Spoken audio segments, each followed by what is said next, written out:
नमस्कार, स्वागत है सफलता आईएएस के ऑनलाइन प्लेटफॉर्म में। आज हम एक नई यूनिट स्टार्ट करेंगे जिसमें आपको यूजीसी नेट का आर्थिक भूगोल कंप्लीट करना है, यानी कि यहाँ से आपका इकोनॉमिकल ज्योग्राफी की एक नई यूनिट स्टार्ट होगी। तो इसमें आपको प्राइमरी सेक्टर, जो पहला टॉपिक है वो आपका इकोनॉमिक सेक्टर्स हम पढ़ेंगे, जिसमें primary, secondary, tertiary and quaternary producer जो हैं, प्राथमिक, द्वितीयक, तृतीयक और चतुर्थक जो उत्पादक आते हैं, उनमें कौन कौन सी एक्टिविटीज आती है उनके ऊपर हम एक छोटी सी क्लास कवर करेंगे। तो किस तरीके से अभी तक क्वेश्चन पूछे गए, तो जैसे 2024 का पहला क्वेश्चन है, in which economy does each center have specialization in one economic aspect. किस अर्थव्यवस्था में प्रत्येक केंद्र एक आर्थिक पक्ष विशिष्ट रहता है।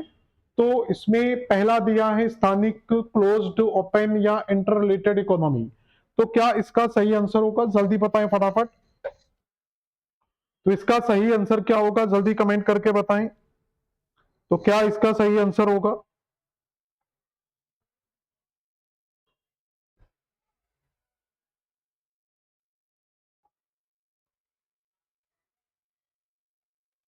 मिला, इसका आंसर क्या होगा सही। तो ऐसी अर्थव्यवस्था को क्या कहा जाता है, ओपन इकोनॉमी के नाम से, यानी कि खुली अर्थव्यवस्था के नाम से जाना जाता है। तो यहां पर सही आंसर आएगा हमारा खुली अर्थव्यवस्था, यानी कि ओपन इकोनॉमी। अगला है, ये डिस्क्रिप्शन दिया हुआ इसका, किसमें से, निम्नलिखित में से न्याय एवं प्रबंधन किस आर्थिक क्रिया से संबंधित है। तो हम चार जो सेक्टर डिवाइड करते हैं, प्राइमरी, सेकेंडरी, टर्शरी और फोर्थ में जब हम डिवाइड करते हैं, तो इसमें देखेंगे तो जो रिसर्च वगैरह जो होता है, पूरे का पूरा जो जस्टिस मैनेजमेंट वगैरह जो चीजें आती हैं रिसर्च वगैरह की, वो सारी की सारी आपकी चतुर्थ गतिविधियों के अंतर्गत आती है। ये भी आपका 2023 में पूछा गया क्वेश्चन है। ठीक है, ये सब मैंने लिख दिया। यहाँ पर जो प्राथमिक देखेंगे तो खाद्य संग्रह, शिकार, कृषि, पशुपालन प्राथमिक में आता है। ठीक है, और मैन्युफैक्चरिंग वगैरह पूरे का पूरा सेकेंडरी में आता है। स्वास्थ्य, प्रशासन, संचार, मतलब जो पूरे का पूरा आपका सर्विस सेक्टर है वो टर्शरी के अंतर्गत आता है।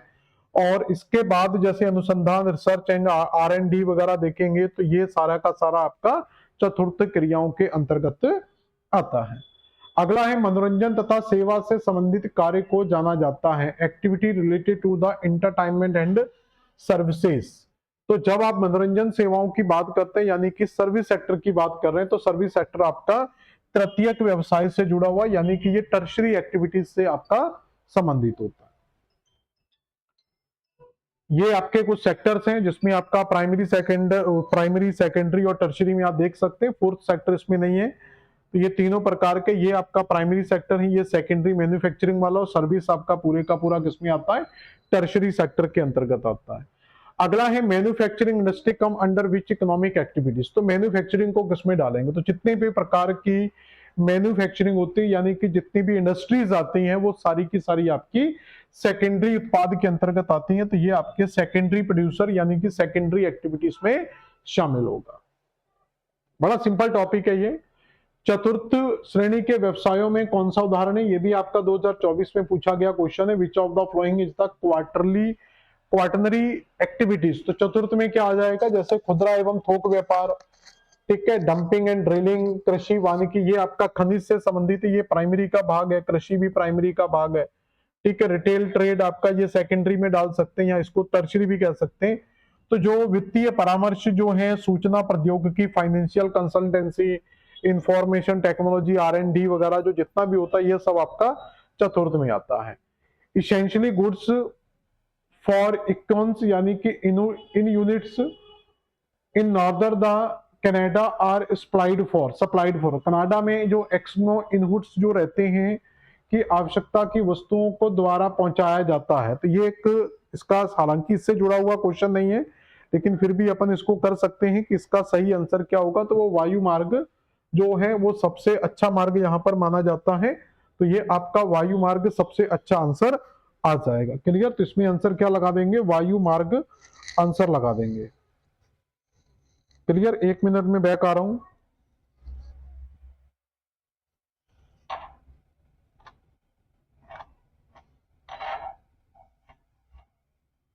1 मिनट में बैक कर रहे हैं, थोड़ा सा ये टेक्निकल प्रॉब्लम शो कर लें।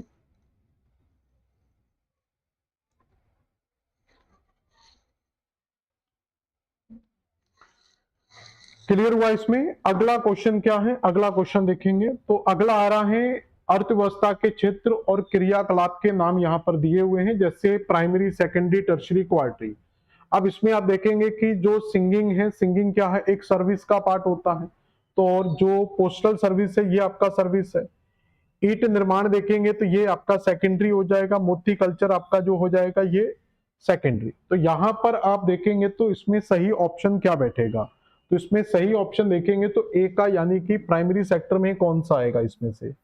तो प्राइमरी सेक्टर में तो आपका ये आ जाएगा। मोती उत्पादन को बेटा हम किसमें डालेंगे? तो यानी कि ये एग्रीकल्चर से जुड़ा हुआ है और एग्रीकल्चर आपका प्राइमरी सेक्टर का भाग होता है, यानी ए का 4 फाइंड आउट करेंगे तो एक ही ऑप्शन में मिल जाएगा। तो बी का क्या करेंगे? जैसे सेकेंडरी है तो ईट जो प्रोडक्शन है, जो ब्रिक्स मैन्युफैक्चरिंग है, ये मैन्युफैक्चरिंग किसमें आता है?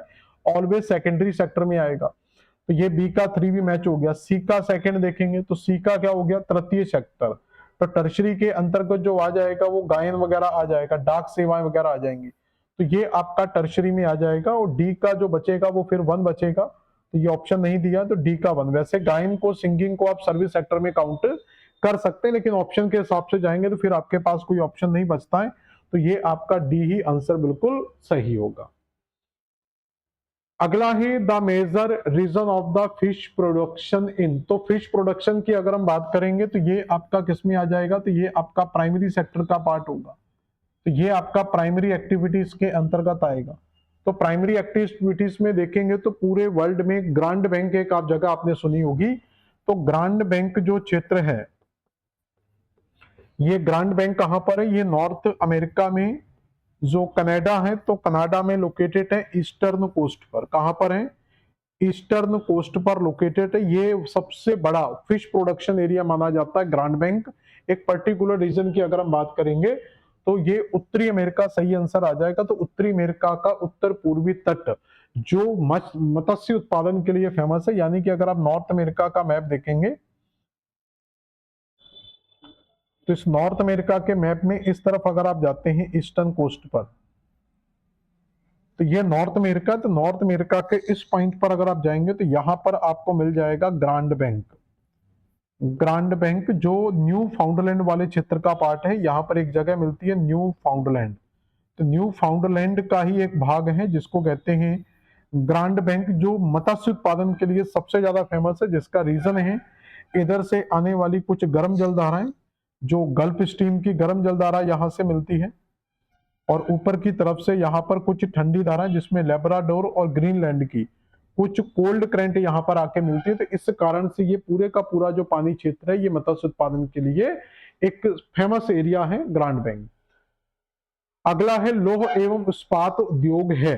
तो आयरन एंड स्टील इंडस्ट्रीज को आप किस में डालेंगे? तो जब इंडस्ट्रीज ही आ गया तो इंडस्ट्रीज आपका किसका पार्ट होता है? तो इंडस्ट्रीज आपका किस में आ जाएगा? द्वितीयक व्यवसाय के अंतर्गत, यानी कि सेकेंडरी एक्टिविटीज में आपका आपका आएगा लौह एवं इस्पात उद्योग, कोई भी उद्योग हो। अगला क्वेश्चन है मत्स्य व्यवसाय है, फिशरीज। तो अभी हम पढ़ चुके थे कि फिशरीज जो है वो आपका किसके अंडर में आएगा? तो फिशरीज आपका प्राइमरी सेक्टर का पार्ट होगा, तो इसको हम प्राथमिक क्षेत्र में शामिल करेंगे। अगला है निम्नलिखित में से कौन सा एक प्राथमिक व्यवसाय की श्रेणी में सम्मिलित नहीं किया जाता है? तो जैसे हंटिंग है, फिशिंग है, एग्रीकल्चर है, ट्रांसपोर्ट है। तो इसमें सिर्फ फाइंड आउट करना है कि कौन सा प्राइमरी सेक्टर नहीं है। तो ये तीनों के तीनों जो सेक्टर देखेंगे ये आपके प्राइमरी सेक्टर के पार्ट हैं। ये किसके पार्ट हैं? प्राइमरी सेक्टर्स के पार्ट हैं। और इसमें अगर आप देखेंगे यहाँ पर परिवहन, तो परिवहन आपका क्या है? ये आपका सर्विस सेक्टर यानी कि तृतीयक सेक्टर के अंतर्गत आएगा, क्योंकि ये सेवा क्षेत्र से जुड़ा हुआ है। ये किससे जुड़ा हुआ है? सर्विस सेक्टर से जुड़ा हुआ है। तो ये आपका सेक्टर, हाँ, अगर मैन्युफैक्चरिंग की बात आती है, ट्रांसपोर्ट में यूज करिए चलने वाले सारे के सारे गाड़ी घोड़े, तो वो आपका फिर सेकेंडरी में चला जाएगा। लेकिन केवल परिवहन लिखा हुआ तो ये टर्शरी का पार्ट होगा। Maximum concentration of the fishing in the world is found of. तो शीत कटिबंध, उष्ण कटिबंध, समशीतोष्ण कटिबंध। तो सबसे ज्यादा फिश जो कंसंट्रेशन है वो कहां पर आपको देखने को मिलता है? तो इसका सही आंसर क्या होगा? तो वो आपका है समशीतोष्ण, यानी कि एक टेम्परेट रीजन के अंदर, ना तो ज्यादा बहुत गर्म हो ना ही बहुत ज्यादा ठंडा हो। इसलिए कनाडा का जो बेल्ट है वो आपका समशीतोष्ण क्षेत्र के अंतर्गत आता है। ना तो वो पूरी तरीके से उष्ण है, ना पूरी तरीके से शीत में आ रहा है। अगला क्वेश्चन है which one of the following factor does not affect agriculture of any region. तो किसी भी क्षेत्र में कौन सा फैक्टर है जो कृषि को प्रभावित नहीं करता है? तो कौन सा सेक्टर जो कृषि को प्रभावित नहीं करेगा? तो किसी भी जगह की स्थलाकृति, टोपोग्राफी में तीन चीजें आती हैं कि वो आपका पहाड़ी क्षेत्र है, आपका जो मैदानी क्षेत्र है, या आपका पठारी क्षेत्र है। तो जिस प्रकार का स्ट्रक्चर मिलेगा, अगर पहाड़ी क्षेत्र तो वहां का कृषि अलग होगा, मैदानी क्षेत्रों का अलग होगी और पठारी क्षेत्रों की अलग होगी। उपज देने वाली किस्में, जितनी अच्छी किस्मों के बीज होंगे प्रोडक्शन उतना ज्यादा होगा। भूमि काश्तकारी जो पुरातन समय में चलती आ रही हमारी व्यवस्थाएं थी, जमींदारी वगैरह काश्तकारी, वो भी कहीं ना कहीं एग्रीकल्चर को इम्पैक्ट करती है, लेकिन विरासत में ज्यादा इंपॉर्टेंट नहीं आएगा। तो इसमें जो है वो विरासत बहुत ज्यादा बड़ा फैक्टर नहीं है कि विरासत में आपको जो मिल रहा है लैंड वगैरह, तो वो कृषि को प्रभावित करेगा, वो एक बहुत बड़ा फैक्टर नहीं होता। अगला है आर्थिक संरचना में चतुर्भागात्मक क्षेत्र यानी कि फोर्थ सेक्टर की गतिविधियों में निम्नलिखित में से कौन सा शामिल आता है? तो जैसे कृषि की बात करते हैं तो ये बेटा किसमें आएगा? ये आपका प्राथमिक एक्टिविटीज में आएगा। इसके बाद गुड्स एंड सर्विस की बात करते हैं तो ये तृतीयक एक्टिविटीज में आता है। मैन्युफैक्चरिंग आपका सेकेंडरीज में आता है। तो रिसर्च एंड इंफॉर्मेशन या डेवलपमेंट जो है आपका किसमें आता है? ये थर्ड कैटेगरी यानी कि डी क्षेत्र के अंतर्गत आता है। अगला है कॉल सेंटर जॉब्स किस प्रकार की आर्थिक क्रियाओं का भाग है? तो कॉल सेंटर जॉब में क्या होता है? तो कॉल सेंटर जॉब के अंदर आपको क्या किया जाता है? सर्विस प्रोवाइड कराते। कॉल सेंटर आपको क्या करता है? आपको कोई प्रॉब्लम्स आती है, कॉल सेंटर पे आप बात करते हैं, तो वो क्या कर रहा है? आपको वो सर्विस प्रोवाइड करवा रहा है। तो वो इंटरनेट से आपको क्या करता है? सर्विस प्रोवाइड करा रहा है। तो ये आपका, तो जब किसी सेक्टर में सर्विस के थ्रू काम किया जाता है तो वो किसमें आएगा? वो टर्शरी सेक्टर का पार्ट होगा। अगला बेटा क्वेश्चन क्या है? और यहां पर ये कुछ और भी फैक्ट दिया हुआ है, जैसे प्राथमिक संलग्न व्यक्तियों को रेड कॉलर के नाम से, जो प्राइमरी सेक्टर में काम करते हैं उनको क्या बोलते हैं? रेड कॉलर के नाम से जानते हैं। द्वितीयक सेक्टर में जो काम करते हैं उनको ब्लू कॉलर के नाम से जानते हो। तृतीयक सेक्टर में जो काम करते हैं उनको पिंक कॉलर के नाम से जाना जाता है। तो ये तीन कॉलर याद रखना, प्राइमरी में रेड कॉलर, सेकेंडरी में ब्लू कॉलर और टर्शरी के अंदर पिंक कॉलर। लकड़ी काटने का व्यवसाय किस श्रेणी के अंतर्गत आता? तो लकड़ी काटने के व्यवसाय को किस में डालोगे? तो लकड़ी, फसल, कृषि, वन, ये सब, माइनिंग वगैरह, ये सब आपका प्राइमरी सेक्टर के पार्ट आते हैं। ये सब किस में आता है? तो ये सब आपका, तो फॉरेस्ट हो गया, आपके वन वगैरह जो फॉरेस्ट के उत्पाद हैं या कृषि के उत्पाद हैं, ये सब आपका माइनिंग एक्टिविटीज, ये फिशिंग एक्टिविटीज, ये सब बेटा आपका किस में आएगा? प्राइमरी सेक्टर के। और मैन्युफैक्चरिंग जितना भी होगा वो सेकेंडरी में चला जाएगा। और फिर जो देखो प्राथमिक जो सेक्टर होता है, जो आपका प्राथमिक क्षेत्र है, तो प्राथमिक क्षेत्र आपका बेसिक क्षेत्र होता है, और इसी प्राथमिक सेक्टर के, तो इसी प्राथमिक सेक्टर के ऊपर ही डेवलप होता है आपका द्वितीयक सेक्टर। क्योंकि प्राथमिक सेक्टर की चीजों का प्रयोग करके, यहां पर बनने वाले कृषि उत्पादों का यूज करके ही हम क्या कर सकते हैं? द्वितीय सेक्टर में मैन्युफैक्चरिंग, प्राथमिक सेक्टर में आने वाली माइनिंग का यूज करके, मिनरल्स का यूज करके हम द्वितीय सेक्टर खड़ा कर सकते हैं। इसमें यूज होने वाले फॉरेस्ट का इंडस्ट्रीज में यूज करके द्वितीय सेक्टर। तो द्वितीय सेक्टर का जो मेन आधार होता है वो प्राइमरी सेक्टर होता है। तो प्राइमरी सेक्टर से लोग धीरे धीरे किसमें कन्वर्ट हो जाते हैं? सेकेंडरी सेक्टर में कन्वर्ट हो जाते हैं। फिर आता है तृतीय। तो प्राइमरी सेक्टर में मान लो कि आपका जो कृषि क्षेत्र है, तो इसी कृषि क्षेत्र को आप कन्वर्ट कर लेते हैं सेकेंडरी में, यानी कि आप यहां पर एक खाद्य प्रसंस्करण, तो एक खाद्य प्रसंस्करण उद्योग की स्थापना कर लेते हैं। तो ये आपका चला जाएगा किसमें? सेकेंडरी में। लेकिन अब दोनों को, अब प्राइमरी से कृषि सेक्टर से द्वितीय सेक्टर ले जाने के लिए आपको परिवहन की जरूरत पड़ेगी, और फिर इसको बाजार तक पहुंचाने के लिए, इसको बाजार तक पहुंचाने के लिए आपको परिवहन की जरूरत पड़ेगी। तो इस तरीके से आपको संचार की जरूरत पड़ेगी, कम्युनिकेशन की जरूरत पड़ेगी। तो प्राइमरी सेक्टर और सेकेंडरी सेक्टर के बीच में जो एक लिंकिंग का काम करता है, जो कनेक्टिविटी का काम करेगा, वही आपका क्या कहलाएगा? टर्शरी सेक्टर कहलाता है। तो तीनों सेक्टर ही एक दूसरे के ऊपर आश्रित होते, तीनों का एक दूसरे के बिना चलाना पॉसिबल नहीं होता। तो ये आपका टर्शरी सेक्टर, आपका ये आंसर होगा प्राथमिक सेक्टर। द्वितीय क्रियाकलापों में लगे श्रमिकों को किस नाम से जाना जाता है? तो अभी हम पढ़ चुके थे कि जो प्राइमरी सेक्टर में काम करते हैं जो प्राइमरी में काम करते हैं उनको रेड कॉलर के नाम से जाना जाता है, सेकेंडरी में जो काम करते हैं उनको ब्लू कॉलर के नाम से जाना जाता है, और जो टर्शरी में काम करते हैं उनको पिंक कॉलर के नाम से जाना जाता है। तो यहाँ पर जो आपका आंसर आएगा, द्वितीय क्रियाकलापों के अंतर्गत क्या शामिल होगा, works engaged in the secondary activities. तो सेकेंडरी एक्टिविटीज में जो आएंगे उनको ब्लू कॉलर के नाम से जाना जाएगा। तो ये आपका नीले कॉलर वाले हो जाएंगे, रेड कलर आपका प्राइमरी में आता है, ठीक है, तो ये आपके क्या कहलाएंगे, ब्लू कॉलर में आ जाएगा। अगला है, किसी भी विकसित अर्थव्यवस्था में सबसे अधिक रोजगार क्षेत्र कौन देता है। तो सबसे ज्यादा रोजगार प्रदान वाला जो क्षेत्र है किसी भी अर्थव्यवस्था के अंतर्गत जो रोजगार प्रदान करता है वो आपका कौन सा कहलाएगा।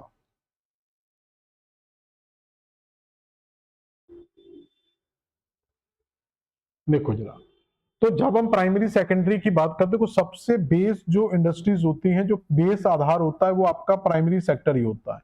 तो स्टार्टिंग फेज में प्राइमरी सेक्टर का एरिया क्या है, बहुत बड़ा है, लेकिन उसकी नंबर्स ऑफ वैल्यू देखेंगे, अगर उसकी वैल्यू निकाली जाए तो वो वैल्यू बहुत कम होती है। सर्विस सेक्टर छोटा है लेकिन उसकी जो ग्रोथ इकोनॉमी में अगर हम देखेंगे, वैल्यू एडिशन उसका देखेंगे तो वो बहुत ज्यादा होता है। तो जो योगदान है वो देश की जीडीपी में वो तृतीय क्षेत्र का क्या होता है, सबसे बड़ा योगदान होता है। तो जीडीपी में तृतीय सेक्टर काम करता है, और अगर रोजगार प्रदान की बात करें तो उसमें सेकेंडरी या प्राइमरी आता। तो तृतीय सेक्टर के अंतर्गत रोजगार तो बहुत कम मिलता है, लेकिन यानी कि कम लोग काम करते हैं और जो उनका इनपुट्स है वो बहुत ज्यादा होता है, उनके सॉरी इनपुट्स कम होते हैं, आउटपुट्स क्या होते हैं, बहुत ज्यादा होते हैं। तो ये आपका सर्विस सेक्टर आंसर आ जाएगा। अगला है, समुद्र के पानी के तापमान के आधार पर मछलियों को किन प्रजातियों में विभाजित किया जाता है। तो इसमें ठंडे या गर्म पानी की मछलियां नहीं होती हैं, तो इसमें आपका या तो इक्वाटोरियल वार्म और दूसरा आपका होता है उपोष्ण कटिबंधीय मछलियां। तो 3 और 4 आधार पर हम डिवाइड कर सकते हैं। तो इसमें या तो आपका इक्वाटोरियल वाटर फिशेज बोला जाता है या ट्रॉपिकल या सब ट्रॉपिकल फिशेज के नाम से जाना जाता है। अगला क्वेश्चन क्या है, कृषि के प्रकार दिए हुए हैं, यहां पर कुछ देश दिए हुए हैं कि किस देश में किस कृषि को किस नाम से जाना जाता है, और पूछा गया है कि कौन सा सम्मिलित नहीं है। जैसे पशुचारण की अगर हम बात करेंगे, अर्जेंटीना देश की जब बात आती है तो अर्जेंटीना में कुछ ग्रासलैंड पाए जाते हैं जिनको पंपास के नाम से जाना जाता है। तो पंपास ग्रासलैंड के कारण यहाँ पर कृषि और पशुपालन का सबसे ज्यादा डेवलपमेंट हमें देखने को मिलता है। ऐसे नीदरलैंड की अगर हम बात करेंगे तो नीदरलैंड का जो डेयरी फॉर्म है, वर्ल्ड लेवल पर आपका नीदरलैंड का डेयरी फॉर्म डेवलपमेंट मिल जाएगा, तो ये पशुपालन के लिए काफी ज्यादा फेमस है। मलेशिया के अंदर देखेंगे तो ये आपका बगाती जो प्लांटेशन एग्रीकल्चर उनके लिए फेमस है। और जो अब 3 तो सेम है, लेकिन ये चौथा मैच क्यों नहीं है उसको समझे जाएंगे।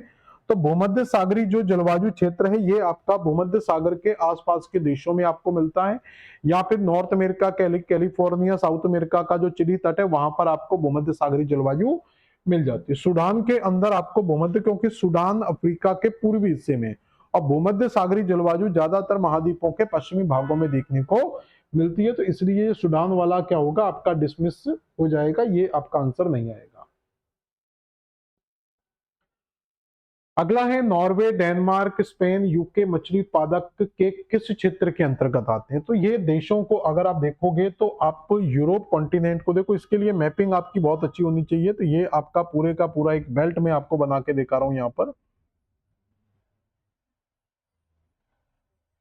ये आपका यूरोप कॉन्टिनेंट हो गया, इसी के ऊपर आपको यूके यूनाइटेड किंगडम का बेल्ट मिल जाएगा। ये यूनाइटेड किंगडम के छोटे छोटे आइलैंड्स हो गए। यहीं पर आपका एक सी है जिसको नॉर्थ सी के नाम से जाना जाता है, और इसी नॉर्थ सी का जो कोस्टल रीजन है, ये मछली उत्पादन का एक बहुत बड़ा बेल्ट मिलता है जिसको हम ग्रांड बैंक के नाम से जानते हैं। तो इसके तटीय क्षेत्रों को क्या बोला जाता है, ग्रांड बैंक के नाम से जाना जाता है। अब देखो ऑप्शन क्या दिए उसमें, नॉर्वे, डेनमार्क, स्पेन, यूके। तो ये कहां पर है देश सारे के सारे, तो इन देशों की बात करेंगे तो यहाँ पर नॉर्वे आपको मिल जाएगा, ठीक है, ये आपका यूनाइटेड किंगडम दिया हुआ है। ठीक है, स्पेन की अगर हम बात करेंगे तो इसी के नीचे आपको थोड़ा सा ये इस वाले क्षेत्र में मिलेगा आपको स्पेन। यहाँ पर आपको आइबेरियन मैंने थोड़ा नीचे बना दिया है, तो ये स्पेन मिल जाएगा। डेनमार्क आपको ये जो क्षेत्र है ये आपको डेनमार्क का मिल जाएगा। तो ये पूरे का पूरा ग्रांड बैंक का जो बेल्ट है ये काफी ज्यादा वर्ल्ड फेमस है। जिस तरीके से सॉरी डॉगर बैंक का जो क्षेत्र है, मैंने ग्रांड बैंक गलत लिख दिया, इसको डॉगर बैंक कहते हैं। ग्रांड बैंक तो नॉर्थ अमेरिका में मिलता है, इसको बेटा कहा जाता है डॉगर बैंक। तो जैसे नॉर्थ अमेरिका के अंदर ग्रांड बैंक फेमस है, उसी तरीके से यहाँ का जो क्षेत्र है नॉर्थ सी का, उत्तरी सागर का जो तट है, ये डॉगर बैंक के नाम से फेमस है। तो ये आपको कहां पर मिलेगा, तो उत्तर पश्चिमी यूरोपीय मध्य क्षेत्र, उत्तर पूर्वी अटलांटिक मध्य क्षेत्र, उत्तर पूर्वी अटलांटिक मध्य क्षेत्र या उत्तर पूर्वी यूरोपीय मध्य क्षेत्र। तो ये आपका पूरे का पूरा, इसमें शायद मैप मैंने एक ऐड किया था, शायद इसमें होगा, देखो ये वाला, ये पूरे का पूरा क्षेत्र है जो हमने ऐड भी किया था। ये आपका पूरे का पूरा अटलांटिक ओशन, अगर इसको यहां से टारगेट करोगे तो ये अटलांटिक ओशन के इस साइड जा रहा है। ये है आपका ग्रांड डॉगर बैंक वाला क्षेत्र। तो ये डॉगर बैंक का क्षेत्र आपको मिलता है। तो ये आप देखेंगे तो ये नॉर्थ वाला भाग है, ये ईस्ट वाला भाग है। तो ये अटलांटिक ओशियन के किस साइड ईस्ट है, नॉर्थ ईस्ट में लोकेटेड है। तो ये अटलांटिक ओशियन के उत्तर पूर्व में स्थित है। तो उत्तर पूर्वी अटलांटिक आप आंसर लगा सकते हो। तो इसका बी आंसर हम यहां पर सही कर सकते हैं। अगले क्वेश्चन का आंसर आप लोग बताएंगे, ड्रैमसेल मछलियां कहां रहती हैं। तो जल्दी बताएंगे इसका आंसर कि ड्रैमसेल मछलियां कहां पाई जाती हैं। तो ये एक मछलियों की कैटेगरी होती है ड्रैमसेल। तो ये ड्रैमसेल नाम की जो मछलियां ये कहां मिलती हैं, तो ये उतले समुद्रों पर आपको देखने को मिल जाती है। अगला क्वेश्चन है, ताजे पानी में मत्स्य उत्पादन का प्रमुख क्षेत्र कहां होता है। तो फ्रेश वाटर की जो फिशेस है वो आपको कहां पर मिलती हैं, तो याद रखना जो खाड़ी वाला क्षेत्र है यहाँ पर भी खारा पानी मिलेगा, और समुद्र तो खारा होता ही है, सी आपका खारा होता ही। तो मीठा पानी केवल आपको जो मिलेगा वो आपको बेटा कहाँ मिलेगा, झीलों के अंदर मिलेगा। झील या तालाब के अंदर या नदियों में जो मिलता है वो फ्रेश वाटर होता है। तो इसलिए मीठे पानी की मछली भी यहीं पर मिलेंगी। अगला है, which is not part of the north east Pacific fishing region. तो कौन सा उत्तर पूर्वी प्रशांत महासागरीय उत्पादन का भाग नहीं है। तो पहले तो ये देखेंगे कि आपका जो महासागर पूछ रहा है वो उत्तर पूर्वी प्रशांत पूछ रहा है। तो उत्तर पूर्वी प्रशांत की अगर हम बात करेंगे तो ये आपका पैसिफिक ओशियन है। अगर इक्वेटर से अगर आप यहां से बेटा डिवाइड करोगे तो ये आपका प्रशांत महासागर हो गया, ये आपका प्रशांत महासागर है, और इधर से ये भी आपका क्या है, प्रशांत महासागर है। तो ये प्रशांत महासागर की बात करेंगे तो ये पश्चिमी प्रशांत, ये नॉर्थ वेस्ट का बेल्ट आ जाएगा इस साइड, और इस साइड जो बेल्ट आएगा वो नॉर्थ ईस्ट का आएगा। तो ये नॉर्थ यानी कि ये इसका पश्चिमी भाग है, तो ये इसका पूर्वी भाग होगा, और ये इसका पूर्वी भाग है, तो ये इसका पश्चिमी भाग होगा। इसलिए हम इसको उत्तर पश्चिम में काउंट करेंगे और उसको उत्तर पूर्व में काउंट करेंगे। तो यहां पर ऑप्शन क्या दिया है, दक्षिण कोरिया, पेरू, रूस और जापान।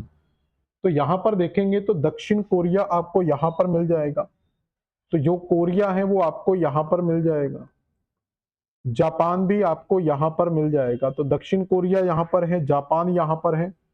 तो north east Pacific fishing region, तो दक्षिण कोरिया दिया हुआ है, पेरू दिया हुआ है, रशिया दिया हुआ है, जापान दिया हुआ है, पेरू, रशिया और जापान।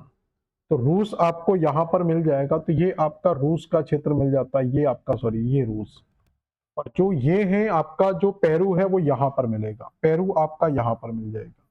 तो कुल मिला के यहीं से क्लियर हो जाता है हमारा। वैसे तो ये नॉर्थ ईस्ट इधर से देखो ये आपको अलग इसलिए दिख रहा है क्योंकि इसको काउंट करके जब आप यहां पर लाओगे तो ये नॉर्थ ईस्ट आपका इस साइड से काउंट होगा, इसलिए ये आपको दिख पश्चिम में रहा, लेकिन हिस्सा नॉर्थ ईस्ट का आएगा। तो अगर आपको ईस्ट से कंफ्यूजन हो रहा है, केवल नॉर्थ से तो निकाल सकते हैं ना, तो ये बिल्कुल जो अलग है। तो तीन एक जगह पर मिल रहे, पेरू आपका अलग जगह पर मिल रहा है, ये विषुवत रेखा के दक्षिण में स्थित है, बाकी के विषुवत रेखा के ऊपर है। तो ये आपका सही आंसर हो जाएगा, 24 का बी आंसर लगा लो। अगला है, सोवकोह क्या है। तो सोवकोह आपको क्या मिलता है, तो सोवकोह क्या है, ऐसी जमीनें जिनके ऊपर सरकार का स्वामित्व मिलता है, यानी कि वो सरकार के अंडर की जो जमीनें हैं उनको सोवकोह के नाम से जाना जाता है। तो ये राज्य के स्वामित्व वाले क्षेत्र हैं जिनको सोवकोह के नाम से जाना जाता है। क्लियर हो गया, जिनके ऊपर राज्य सरकार या सरकार का स्वामित्व होता है। क्लियर, इजराइल वगैरह के अंदर ऐसी खेती आपको मिल जाती है। अगला क्वेश्चन क्या है, अगला देखेंगे, वाणिज्यिक खेती की विशेषता निम्नलिखित में से कौन सी है। तो जब हम कृषि की बात करते हैं तो एक होती है आपकी, तीन तरीके की खेती आपको नॉर्मली याद रखनी होती है। तो एक खेती आपकी कहलाती है जिसको हम कहते हैं आदिम खेती, प्रिमिटिव, आदिम गहन, दूसरी होती है गहन कृषि, और तीसरी आती है आपकी कौन सी, वाणिज्यिक कृषि। हालांकि ये कृषि वाले टॉपिक में हम जाकर पढ़ेंगे, लेकिन आ गया है क्वेश्चन तो कोई दिक्कत नहीं है। तो आदिम कृषि ऐसी जो है वो जिसका उद्देश्य केवल जीवन निर्वाह होता है। ये जीवन निर्वाह के लिए की जाने वाली खेती होती है, जिसके अंतर्गत जिसको स्लैश एंड बर्न के नाम से भी जाना जाता है। तो ये स्लैश एंड बर्न का पार्ट होता है जहां पर खेतों जंगलों को काटा जाता है और फिर उसमें क्या होता है, आग लगा दी जाती है, वहां पर फिर से बोया जाता है। इसको आप शिफ्टिंग एग्रीकल्चर भी बोलते हैं। इसको क्या बोलते हैं हम? शिफ्टिंग एग्रीकल्चर, जिसको वर्ल्ड में अलग अलग नामों से, जैसे भारत के उत्तर पूर्व में इसको झूमिंग के नाम से जाना जाता है।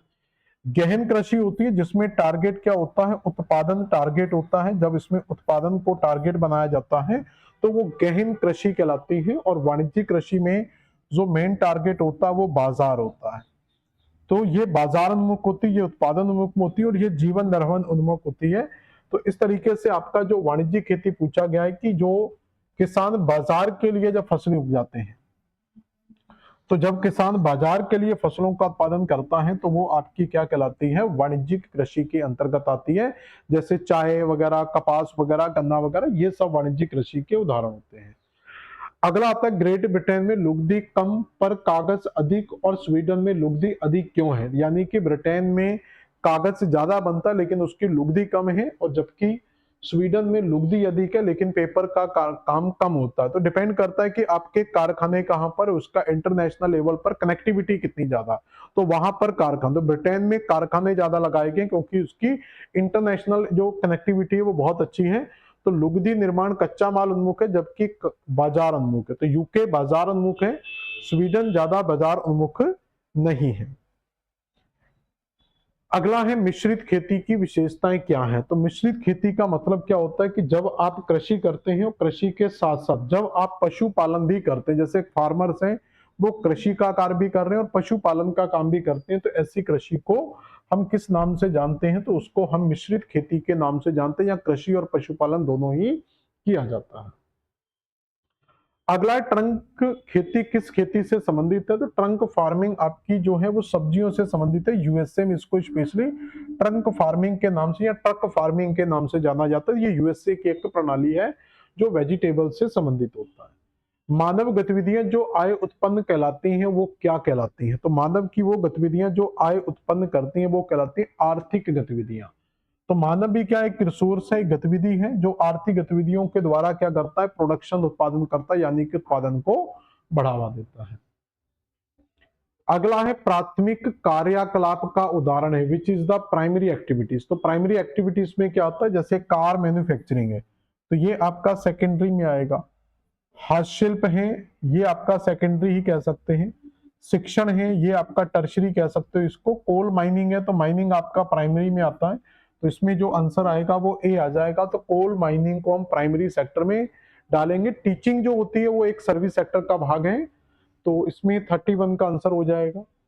अगला जो क्वेश्चन दिया हुआ उसका आंसर बताएंगे क्या है?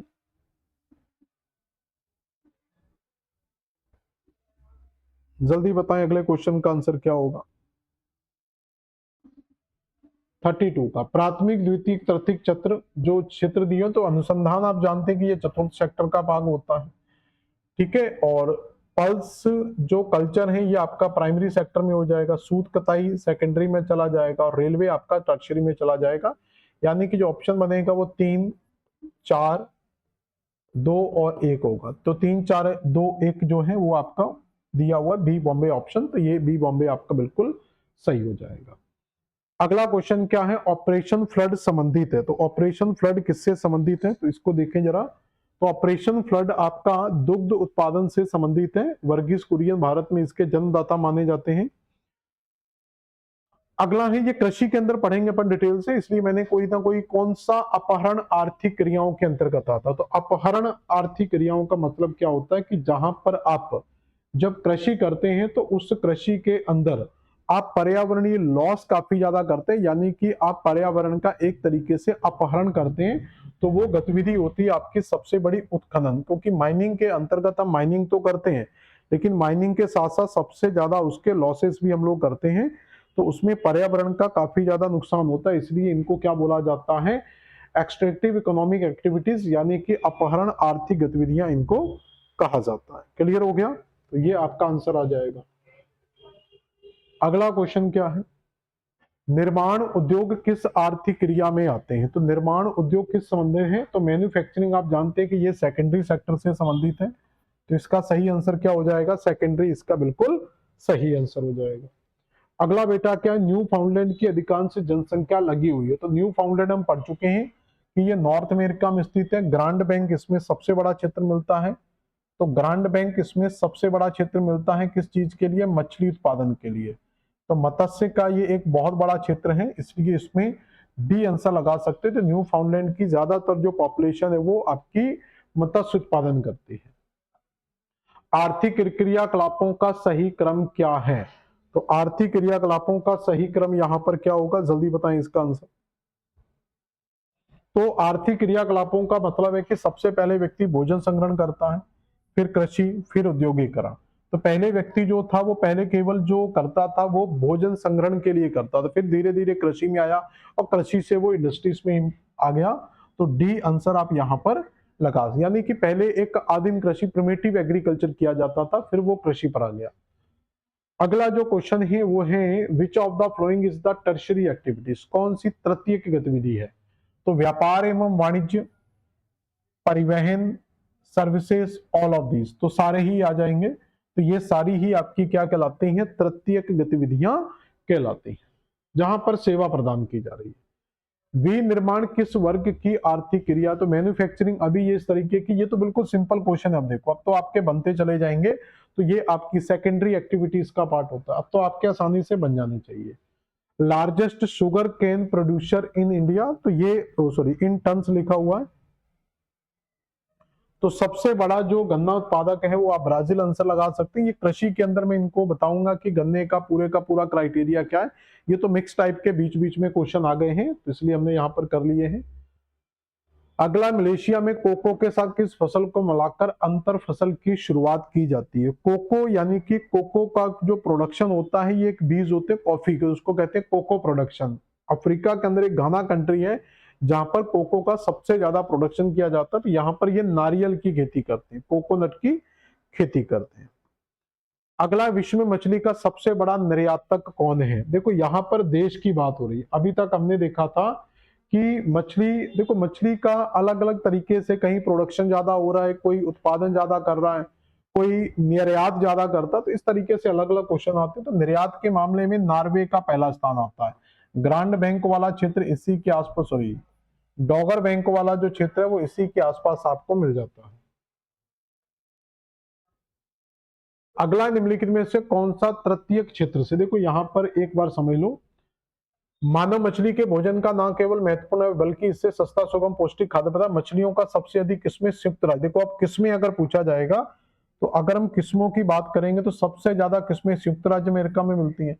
अधिकांश मछलियां पिछले छिछले जल में पकड़ी जाती है, क्योंकि छिछले जल में मुख्यतः भोजन, ये छोड़ दो इसको। विश्व में चीन सबसे बड़ा मछली का उत्पादक देश है, और मछली का सबसे बड़ा जो निर्यात है वो नॉर्वे के द्वारा किया जाता है। संशोधित मछलियां यानी कि प्रोसेस्ड जो फिश आती हैं, जो प्रोसेस्ड फिश आती हैं वो आपकी सबसे ज्यादा थाईलैंड में होती है। तो ये इस तरीके से अलग अलग तरीके से मछलियों पर डाटा है, ये नहीं कि एक ही सेगमेंट में आपने रटना स्टार्ट कर दिया।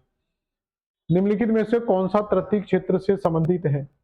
तो यहां पर देखेंगे रिटेल, खनन, आपका लकड़ी कटाई, फलोत्पादन। तो खुदरा व्यापार आप कर सकते हैं इसमें, क्योंकि माइनिंग तो आपका प्राइमरी में चला जाएगा, ये भी आपका प्राइमरी में।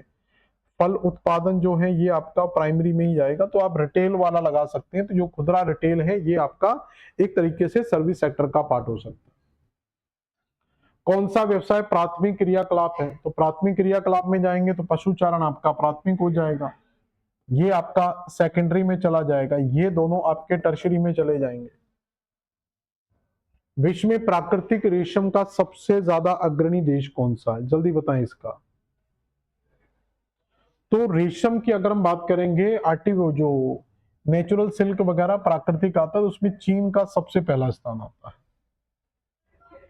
रूस में कृषि फार्मों को क्या कहा जाता है? तो रूस में जो फार्म हाउस मिलते हैं उनको कॉलखोज के नाम से या कालखोज ही बोलते हैं, तो कॉलखोज के नाम से जाना जाता है रूस के कृषि फार्मों को। ये आपके वही कृषि फार्म है जो आपके सरकारी स्वामित्व के अंतर्गत आते हैं, तो उनको कालखोज के नाम से। भारत के ग्रामीण क्षेत्रों में गरीबी क्यों पाई जाती है? तो जल्दी बताएं कि भारत में गरीबी क्यों पाई जाती है। तो भारत के ग्रामीण क्षेत्रों में गरीबी पाए जाने का कारण क्या है? तो बेरोजगारी और रोजगारी की क्या है अनियमितता हमें देखने को मिलती, सबसे बड़ी प्रॉब्लम यही है। अगला है which does not influence in the market, कौन बाजार का प्रभावित नहीं करता है? तो मार्केट को कौन इफेक्ट नहीं करता है? तो इसमें देखेंगे तो प्राइमरी सेक्टर के अंदर मेन जो उत्पादन है यानी कि अगर हम बात करें किसी भी इंडस्ट्री का जो रॉ मटेरियल है, तो वो रॉ मटेरियल आपको कौन प्रोवाइड करा सकता है? तो वो रॉ मटेरियल आपको प्राथमिक क्षेत्र ही प्रोवाइड कराता है। अगर प्राथमिक क्षेत्र के रॉ मटेरियल के उत्पादन पर प्रभाव पड़ता है तो वो आपका मैन्युफैक्चरिंग इंडस्ट्रीज को डायरेक्टली इंपैक्ट कर सकता है। तो ये आंसर तो हमारा नहीं होगा, क्योंकि तो ये तो इंपैक्ट कर रहा है। सेकेंडरी के अंतर्गत आपकी आती हैं इंडस्ट्रीज, यानी कि जो मैन्युफैक्चरिंग है। तो अगर ये इंडस्ट्रीज के द्वारा किया जाने वाला मैन्युफैक्चरिंग महंगा पड़ता है या उसकी कॉस्ट ज्यादा आती है तो वो भी मार्केट को डायरेक्टली क्या है इंपैक्ट कर सकता है, क्योंकि इसके द्वारा बनाया गया प्रोडक्शन कीमतें डिसाइड करता, कीमतों के आधार पर बाजार की जो है डिमांड सप्लाई इंपैक्ट करेगी। तो ये भी है, और सर्विस तो प्रोवाइड है ही, सबसे इंपॉर्टेंट है। लेकिन रिसर्च एंड जो डेवलपमेंट वाला पार्ट है तो ये भी एक इंपॉर्टेंट है। तो ये मार्केट का इसके ऊपर बहुत बड़ा इंपैक्ट नहीं पड़ता, इनडायरेक्टली ये डिवाइड कर सकता है मार्केट में। लेकिन चतुर्थ जो क्रिया है ये रिसर्च एंड डेवलपमेंट है, ये डायरेक्टली इंडस्ट्रीज को ज्यादा इंपैक्ट करेंगे। जितना अच्छा रिसर्च डेवलपमेंट होगा इंडस्ट्री उतना अच्छा ग्रो करेगी, तो उससे मार्केट भी बहुत अच्छा होगी। लेकिन चारों में से एक आंसर तो लगाना पड़ेगा, अगर रिमूव करेंगे तो डी को अपन रिमूव कर सकते हैं। अगला क्वेश्चन क्या है? मानव की प्राथमिक क्रिया नहीं है, which not a primary human activities. तो मत्स्य, पशुचारण, उद्योग धंधे या कृषि। तो ये भी प्राइमरी में आता है, ये भी प्राइमरी में आएगा, ये भी। इंडस्ट्रीज आपका सेकेंडरी में आता है, तो आपका सी आंसर हो जाएगा। तो हमारी जो प्राथमिक एक्टिविटीज नहीं है वो आपकी इंडस्ट्री से एक सेकेंडरी एक्टिविटीज का पार्ट है। कौन सी फसल प्रथा फसल चक्रानुसरण दर्शाती है? Which cropping practice indicate the crop rotation. तो किसमें मालूम पड़ता है कि आप क्रॉप रोटेशन करते हैं? तो क्रॉप रोटेशन का मतलब क्या होता है? एक खेत में भिन्न ऋतु में कई फसलें, ये नहीं होगा एक खेत में भिन्न ऋतु में वही फसल, ये तो बिल्कुल एक ऋतु में कई फसलें।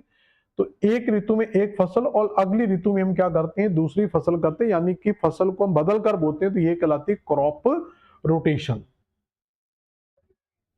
शिक्षण कार्य है, तो शिक्षण किसमें डालेंगे? प्राइमरी, सेकेंडरी या टर्शरी में? तो एजुकेशन में क्या किया जाता है? जैसे मैं आपको पढ़ा रहा हूं तो मैं आपको क्या प्रोवाइड करा रहा हूं? एक सर्विस प्रोवाइड करवा रहा हूं, तो ये आपका क्या कहलाएगा बेटा? ये टर्शरी सेक्टर के अंतर्गत आएगा। तो शिक्षण जो है, एजुकेशन, ये टर्शरी सेक्टर का पार्ट होता है।